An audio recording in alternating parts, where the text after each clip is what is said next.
মিষ্টি একটা বিকেলবেলা।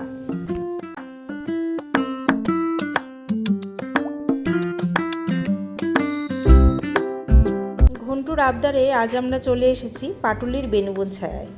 বাড়ির খুবই কাছে, কিন্তু এখানে আসা হয় না বহুদিন।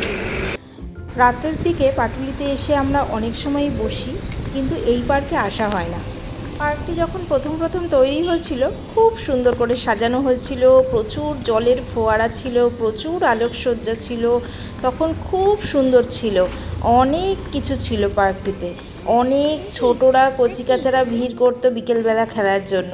কিন্তু আস্তে আস্তে অনেক কিছুই প্রায় ভগ্নদশার, আর ছোটদেরকে একেবারেই দেখা যায় না। আস্তে আস্তে পার্কটি অ্যাডাল্ট পার্কে পরিণত হয়েছে বললেই চলে।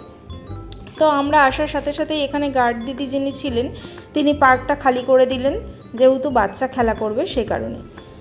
তো এখানে ঘন্টু আসার সাথে সাথেই অনেকটা আনন্দ করছিল, দেখে খুব ভালো লাগছিল। আজকের বিকেলটা ওর মনের মতন করে কাটাবো বলেই এসেছি, তো যা ইচ্ছা হয় করুক। বেশ অনেকক্ষণ পার্কে দৌড়াদৌড়ি, হুড়োহুড়ি, লাফালাফি হলো। অনেক ছোটোবেলায় ও আসতো এই পার্কটিতে, তো বহুদিন পরে আসলো, পুরনো জিনিসগুলো দেখে খুব মজা পাচ্ছিল। সেই ছোটোবেলার মতন একটু দোলনা চড়ে নিল। হলো পার্কে ঘোরা, এবারে দেখাই পার্কের আশেপাশের পরিবেশটা। যত দূর চোখ যায় শুধু জল আর গাছ, চারিদিকটা সবুজে সবুজ। ওই দেখুন দূরে গাছে দেখা যাচ্ছে সারি সারি সাদা বক। এখান থেকে কিন্তু কাইকিচির আওয়াজও শোনা যাচ্ছে। একটু পরে যাব ওই দিকে।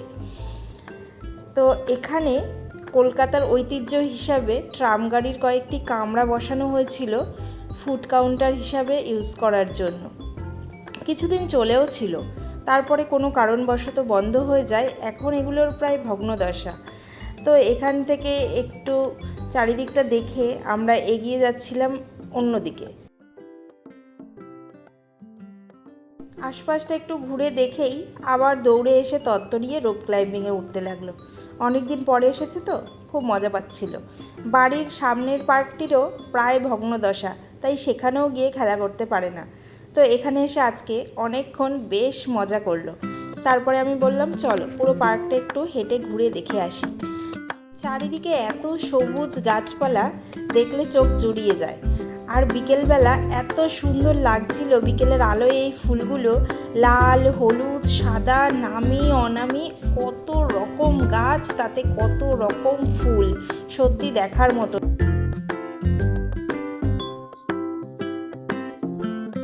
এগোতে এগোতেই দেখা মিলল কাশফুলের।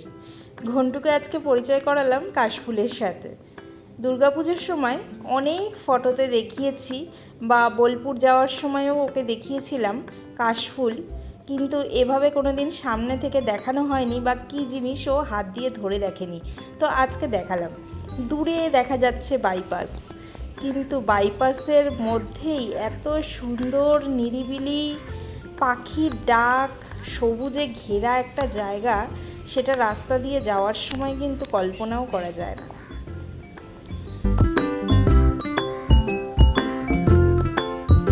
চারিদিকে এত গাছপালা আর বড় বড় এই জলাশয়গুলো থাকার কারণে এখানকার পরিবেশ কিন্তু অনেকটাই ঠান্ডা। আমরা হেঁটে হেঁটে ঘুরছিলাম, কিন্তু বাইরের থেকে এখানে কিন্তু বেশ ঠান্ডা ঠান্ডা একটা আবহাওয়া। ঘন্টু প্রচুর দৌড়াদৌড়ি করছিল, বারণ করছিলাম না, কারণ এরকম তো রোজ রোজ বিকেলবেলা হয় না। তো যাই হোক, এই দেখুন ছোট্ট ছোট্ট আম হয়েছে গাছটায়, কি সুন্দর দেখতে লাগছে। চারিদিকে ফুলের গাছ, ফলের গাছ, নানা রকম গাছ, আর তার সাথে এত জল, মাছ, এইসব তো আছেই, পাখি। এই গাছটার নাম কিন্তু আমি জানি না, এগুলো কি গাছ, হয়তো পাতাবাহারই হবে। এই গাছটা আমরা দূর থেকে দেখছিলাম, এখন এই গাছটার কাছাকাছি আসলাম। এই দেখুন সাদা বক, এছাড়াও আরও অনেক রকম পাখি, সেগুলোর নাম আমি বলতে পারবো না। প্রচুর পাখি এই গাছটায় থাকে, আর সারাক্ষণ কিচির মিচির করে চলেছে। এত ভালো লাগছিল এই ডাকটা। ঠিক এই জায়গাটাতেই জলের ওপরে প্রচুর বসার জায়গা ছিল, জলে পা দুলিয়ে বসা যেত, বোটিং করতে দিত, মাছ ধরা যেত ছিপ দিয়ে। এখন আর সেসব কিচ্ছু নেই। তো যাই হোক, একটু ঘুরে দেখলাম, অনেক দিন পরে আসলাম। তাল গাছ, কাঠগোলাপ গাছ, অনেক রকমের কাঠগোলাপ এখানে দেখতে পেলাম। নারকেল, তাল, তেঁতুল, খেজুর, কি গাছ নেই, কৃষ্ণচূড়া, রাধাচূড়া, সবেদা, প্রচুর প্রচুর গাছ দেখতে পেলাম। ঘন্টুকেও দেখাচ্ছিলাম অনেক রকম ফুল গাছ, আর তাতে সারি সারি ফুল ফুটে রয়েছে, লাল, সাদা, পিঙ্ক, অনেক রকম। বেশ সন্ধে হয়ে গেছে, সব আলোগুলো পার্কের জ্বলে উঠেছে। ঘন্টু আবার দৌড় লাগালো পার্কের দিকে, বলল লাস্ট আমি একবার চড়বই। বেশ অন্ধকার হয়ে গেছে, এদিকে যেহেতু গাছপালাটা বেশি আরও বেশি অন্ধকার লাগছে, ওইদিকে কিন্তু এখনও বেশ আলো আছে। তো আমরাও একটু এগিয়ে গেলাম, দেখি। পার্কটা কিন্তু আজকে বেশ ফাঁকা ফাঁকাই ছিল, ভালোই ঘুরলাম, বিকেলটা ভালোই কাটালাম। ঘন্টু আর একবার একটু স্লিপ চড়ে নিল। এবার আমরা বেরিয়ে যাব পার্ক থেকে। অনেক লাফালাফি, দৌড়াদৌড়ি, হাঁটাহাঁটি হয়ে গেছে। এবার সবার জল তেষ্টা পেয়েছে, একটু হালকা খিদে পেয়েছে। তো ঘন্টু চলে গেল ওর বাবার সাথে সামনের দোকানে। পার্কিং থেকে গাড়ি নিয়ে এখন আমরা বেরিয়ে পড়ব, অল্প একটু ঘোরাঘুরি করব কিছুক্ষণ, তারপরে যাব বাড়িতে। তো বেনুবন ছায়াকে টাটা জানিয়ে আমরা গাড়ি পার্কিং থেকে নিয়ে বেরিয়ে পড়েছি। পাটুলির রাস্তা দিয়ে যাচ্ছি। পাটুলির রাস্তা তো সন্ধে হলে এমনিই আলোয় আলো হয়ে ওঠে, এই রাস্তায় আসলে এমনিই মন ভালো হয়ে যায়। কিন্তু হ্যাঁ, এখন আর বসার জায়গা ওপাশে সেরকম পাওয়া যায় না। তাতে কি হয়েছে, এপাশেও কিন্তু বসার ব্যবস্থা করা হচ্ছে, এই পাশটাও আরও সুন্দর করে সাজানো হবে কিছুদিনের মধ্যেই। সুন্দর একটা মিষ্টি বিকেল কাটালাম আজকে। আবার আসবো অন্য কোনো দিনের ভিডিও নিয়ে, ততক্ষণের জন্য টাটা।